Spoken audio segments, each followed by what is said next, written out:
Aujourd'hui, nous connaissons les étapes de l'accouchement chez l'humain. Normal, c'est notre espèce. Mais comment ça se passe chez les autres animaux? Dans cette vidéo, vous allez voir qu'on est plutôt bien lotis à ce niveau-là. Parce que oui, dans la nature, certains animaux en chient beaucoup, mais vraiment beaucoup plus que nous pour accoucher. Et aujourd'hui, je vous propose de découvrir comment se passe la naissance d'un bébé kangourou. La vidéo va se dérouler en 3 étapes. La première, je vais vous présenter brièvement, mais très brièvement, l'animal en question, pour ensuite passer à la deuxième étape qui consiste à découvrir comment se passe la naissance et l'accouchement. Oui, j'ai bien dit découvrir ensemble. Je sais à peu près comment ça se passe, mais j'ai pas la science infuse non plus.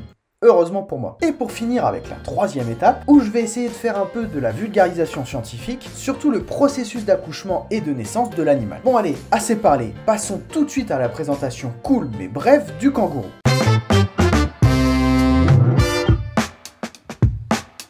Le kangourou est un marsupial que l'on trouve uniquement en Australie. Sa taille varie selon son espèce de 1 m à 2,08 m de haut pour un poids moyen d'environ 45 kg. Le kangourou est herbivore. Il se nourrit d'herbes, de graminées et parfois d'écorces. Mais tout ça, on s'en fout. Pour une présentation basique mais complète, dirigez-vous vers Arte ou les sites Larousse et Futura Science qui sont d'ailleurs dans la description. Dans la pop culture, le kangourou est souvent représenté avec des gants de boxe. Pourquoi? Eh bien, l'explication est toute simple. Le kangourou est un boxeur. Et je pense que les images parlent d'elles-mêmes.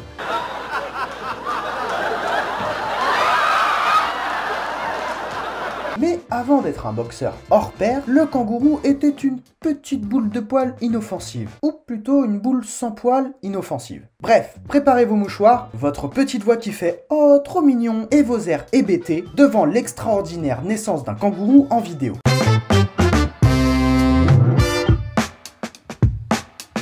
Bon, on se retrouve un autre jour, c'est d'ailleurs pour ça que mes habits sont différents. Je tourne cette vidéo avant ce que vous venez de voir, donc maintenant on va pouvoir lancer les vidéos pour découvrir ensemble la naissance d'un bébé kangourou. Ok, c'est parti, on va découvrir la première vidéo. Voici le premier. En train de se lécher le C'est un embryon. Ah non. Après avoir passé 33 jours dans l'utérus maternel... C'est quoi ça? Quand... Attendez, stop là. C'est quoi ce bordel? On dirait une appendice. Pour l'instant, il ressemble plus à un ver de terre qu'un kangourou. Sérieux. Le moment... Il se sert de ses bras pour se hisser péniblement jusqu'à la poche marsupiale et s'agripper à une des 4 mamelles. Il est seulement guidé par l'odeur et l'instinct. Vous venez d'entendre ça? Il utilise ses pattes avant pour grimper dans la poche de sa mère. Sérieux, c'est dingue. Bon, en même temps, il peut pas vraiment compter sur ses pattes arrière, il en a pas pour l'instant, donc normal. Ah, là, il commence à grandir. On commence à voir les griffes, les pattes arrière ont poussé et même la queue. Alors c'est autant fascinant que dégueulasse. Qu'est-ce qu'il a à foutre ses doigts là-dedans, lui? Non, mais sérieux. En train de grandir tranquillement, laisse-le. Crocodile Dundee, là, faut qu'il rentre chez lui. Bon, personnellement, je préfère quand ils ont plus de 6 mois. Ils ressemblent beaucoup moins à un alien. Ça me fait moins flipper. Bon, et bah il y a plein d'informations dans cette vidéo. À moi maintenant de faire des recherches et de synthétiser tout ça pour vous expliquer au mieux le processus. Je vais essayer de faire de mon mieux.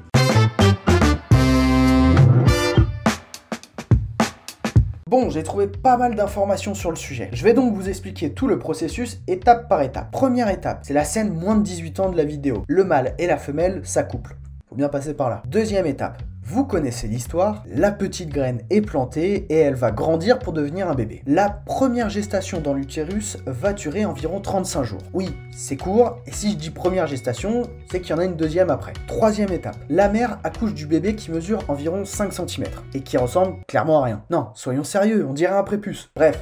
Le jugeons pas trop vite et laissons-lui une chance. À peine né, il se hisse jusqu'à la poche de sa mère où il passera les derniers mois pour se développer. Vous trouvez pas ça dingue? Il naît sans jambes, sans queue et aveugle, et il se hisse jusqu'à la poche pour finir sa croissance. Non? Vous trouvez toujours pas ça dingue? Alors que nous, humains, on naît, on nous met une tape dans le dos, on pleure, on coupe le cordon, on nous nettoie, et après on est enveloppé dans une serviette bien au chaud, peinard, tranquille. Il y a quand même des inégalités dès la naissance. Quatrième étape. Une fois arrivé dans la poche, le bébé kangourou va directement aller s'accrocher à une mamelle pour se nourrir et se développer correctement. Même là, il doit encore grimper et s'agripper à une mamelle pour pouvoir se nourrir. Contrairement à nous, où c'est le biberon ou la mamelle qui vient directement dans notre bec. Pour un nouveau-né, le kangourou est quand même hyper autonome. Il serait presque à prendre son indépendance. Cinquième étape. Les mois passent, le kangourou se développe et c'est au 4e mois que le kangourou voit et que son corps est enfin recouvert de poils.